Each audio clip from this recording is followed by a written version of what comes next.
범죄자를 제대로 심판하지 않는 법에 불만을 갖고 정의를 구현하기 위해 나서는 사람들을 소재로 한 영화나 드라마는 예로부터 아주 많습니다. 멀게는 존 그리샴의 소설을 원작으로 한 타임 투 킬이 있고, 가깝게는 우리나라의 드라마인 비질란테와 국민사행투표가 있죠.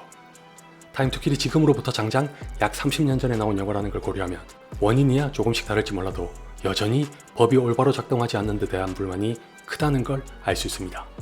덕분에 룰렛을 돌려 응당한 대가를 치르지 않은 범죄자와 그 범죄자를 처단할 방법을 지정해 막대한 돈을 보상금으로 내건다는 설정을 가진 노 웨이 아웃 더 룰렛도 주목받을 만한 것 같은데, 글쎄요. 개인적으로는 여러분이 만약 룰렛에 꽂혀서 이 드라마를 보기로 결심하신다면 적지 않은 확률로 실망하실 거라고 생각합니다. 덤으로 예고편을 통해 엿볼 수 있는 팽팽한 긴장이 추가될 걸로 기대하시는 것도 조금은 억누르시는 게 좋습니다. 지금부터는 약간의 스포일러가 있으니 주의하세요. 노 웨이 아웃 더 룰렛은 일화가 시작하자마자 룰렛이 돌아가고 윤창재라는 사람의 귀를 자르면 10억을 준다고 합니다. 이광수 씨가 연기한 윤창재는 하필 도축업자라 10억의 눈이 뒤집힌 주변인에게 잡혀 꼼짝없이 귀가 잘립니다. 조진웅 씨가 연기한 백중식은 이 사건을 수사하게 되면서 금세 용의자의 집을 찾아 수색하는 과정에서 윤창재의 귀를 자르고 받은 10억을 발견합니다. 이 순간 집으로 돌아온 용의자는 백중식과 마주쳐 냅다 도망을 가던 중에 어처구니 없이 사망하고 맙니다. 그 광경을 본 백중식은 신고하려다가 잠시 고민에 빠집니다. 왜냐하면 사기를 당하고 빚에 허덕여 더는 대출도 받을 수 없는 신세가 됐을 정도로 궁핍한 상태거든요. 결국 백중식은 10억이라는 거금을 몰래 빼돌렸으나 아무도 모를 것이라는 예상과 달리 윤창재가 이 사실을 알게 되면서 궁지에 몰립니다. 한편 가면남이라고 불리는 자는 또 한 번 룰렛을 돌려 이번엔 김국호를 죽이면 무려 200억을 준다고 만천하에 알립니다. 유재명 씨가 연기한 김국호는 여러 차례의 강간과 한 건의 살인을 저질렀음에도 불구하고 고작 15년형을 선고받은 걸로도 모자라 모범수로 하는 이유로 2년을 감형받아 곧 출소를 앞두고 있습니다. 이로 인해 경찰은 언제 죽어도 전혀 안타깝지 않을 김국호를 보호해야 하는 지극히 현실적인 촌극에 말려들고, 개중에는 윤창재의 협박에 시달리는 백중식도 포함돼 사면 초가에 빠집니다. 시청자의 눈길을 단숨에 사로잡는 노 웨이 아웃도 일화는 아주 흥미진진합니다.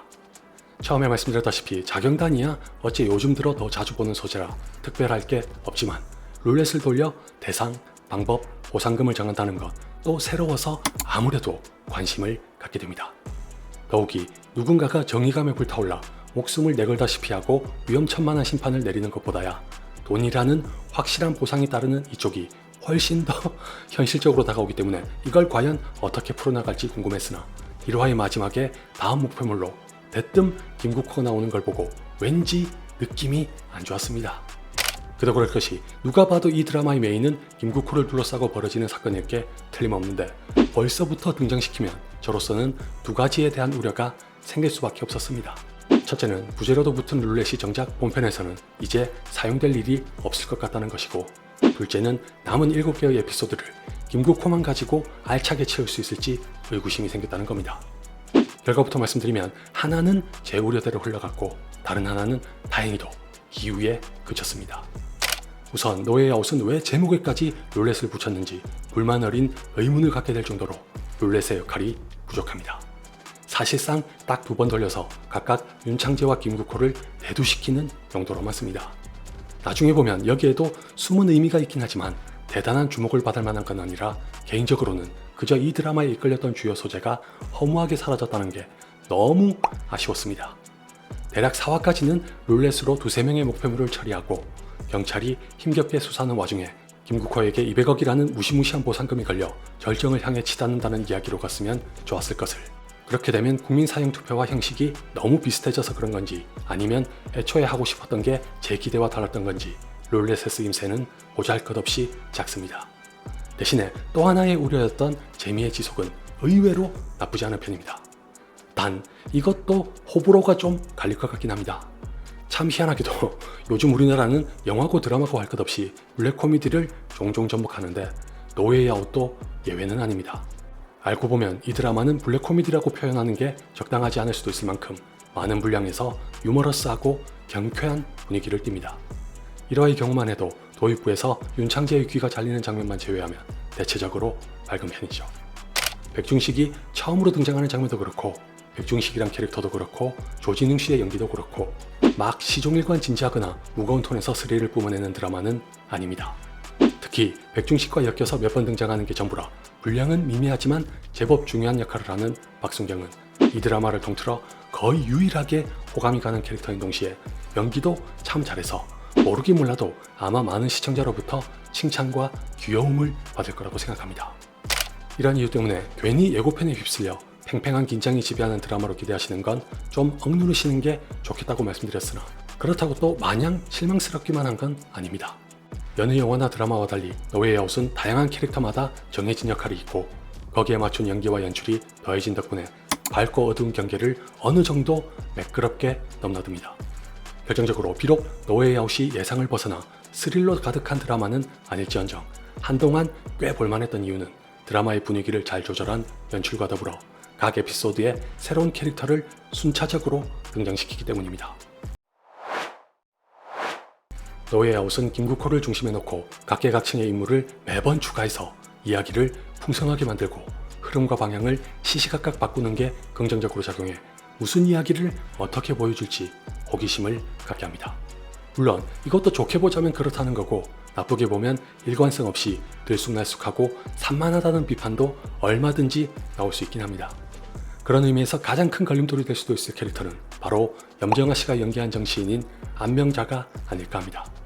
김무열 씨가 연기한 변호사인 이상봉이 나올 때만 해도 적당히 주변과 어우러져서 인권수호 또는 정치적인 목적으로 전과자의 안전까지 돌봐야 하는 현실을 풍자하는 것 같아 괜찮았습니다. 굳이 말씀 안 드려도 다 아시다시피 김국호는 조두순에게서 나온 캐릭터인 게 명백하고 우리 모두는 그 조두순 때문에 실제로 어떤 난장판이 벌어졌었는지 알고 있으니 드라마에서는 변호사 캐릭터를 통해 법의 모순과 맹점을 강조하는 게 예사로 보이지 않아 더 큰 몰입을 유도할 수도 있겠죠. 개인적으로 딱 여기까지는 괜찮았으나 안명자가 뛰어든 시점부터 점차적으로 판이 지나치게 커지고 복잡하게 얽히는 데다가 기본적으로 상당히 과장되고 우스꽝스러운 캐릭터라 제 아무리 밝은 톤까지 간직한 드라마라고 해도 캐릭터의 색깔이 유독 튑니다. 10중 8구 얄밉고 부패한 정치인이라 그런 연출을 의도한 것 같은데 아무리 봐도 안명자의 개입은 약보다 독에 더 가깝다고 생각합니다. 덧붙여서 안명자로 인해 등장하게 되는 킬러는 아주 매력적인 외모와 연기에 비해 끝내는 이 드라마의 개연성을 한층 떨어뜨리는 캐릭터로 전락합니다. 정확하게 말하면 노웨이 아웃은 킬러가 등장할 즈음부터 이미 이야기거리가 다 떨어졌는지 엿가락처럼 늘어뜨리고 설상가상 마무리를 어떻게 해야 할지 몰라 우왕좌왕합니다.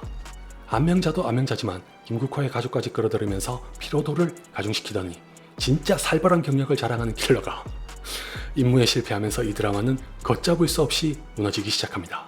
그리고 바로 이때였습니다. 만약 현실에 폭군이 존재한다면 다른 사람도 아닌 저 악랄한 전과자인 김국호일 거라는 말도 안 되는 망상을 한 게. 이게 무슨 뜻이냐면 무슨 특수부대 출신도 아니고 인간병기도 아니고 그냥 흔하디 흔한 태권도 관장이었던 김국호가 수차례의 위기를 죄다 물리칩니다. 총과 칼은 말할 것도 없고 약물에도 내성이 있어서 절대 안 죽는 걸 보면 여러분도 저랑 똑같이 생각하실걸요? 아니 한두 명도 아니고 한두 번도 아니고 그렇게까지 끈질기게 살려두면 좋은 반응이 나오기 어렵다는 걸 모를 리 만무한데도 무리수를 거듭하는 걸 보면 노웨이 아웃도 차라리 캐릭터와 에피소드를 줄이는 게 나았을 거라는 결론을 내리게 됩니다. 짐작컨대 조두순 사태로부터 영감을 얻어 현실을 풍자하면서 사책제재라는 대리만족의 수단으로 스릴을 얹어 재미를 뽑는다는 계산이 깔렸을 것 같지만 이광수 씨가 유재명 씨 못지않게 연기를 잘했다는 건 기꺼이 인정해도 윤창재가 홀로 전담하다시피 한 스릴보다 나머지 캐릭터들이 이루어내는 풍자의 분량과 비중이 월등하게 큽니다. 제작진도 이걸 의식한 탓인지 몰라도 간혹 뭉텅이로 잘려나간 장면이 있는 것 같다고 느낄 정도로 편집이 이상하고 심지어 결말부에 백중식이 보여주는 태세전환은 너무나도 뻔하게 교과서적입니다. 그 전에 먼저 백중식으로 하여금 혈안이 되게 만든 계기도 정확히 어떻게 된 건지 알 수 없어 당황스러웠는데 정작 그랬던 사람이 막상 현장에 도착해서는 급작스레 태도를 바꿔 마치 당연히 그래야 한다는 것처럼 행동하는 바람에 지금까지 보여준 건 대체 뭐란 말인가라는 짜증과 불만을 더하게 만들지도 모릅니다. 이럴 거면 변호사, 정치인, 킬러, 김국호의 가족 등은 아예 빼버리거나 곁다리로 두고 윤창재, 백중식, 김국호의 삼각관계에 집중해 에피소드를 줄이는 게 여러모로 좋았을 거라고 생각합니다. 이 셋만 주요 인물로 삼았어도 얼마든지 풍자와 스릴을 함께 다룰 수 있지 않았을까요?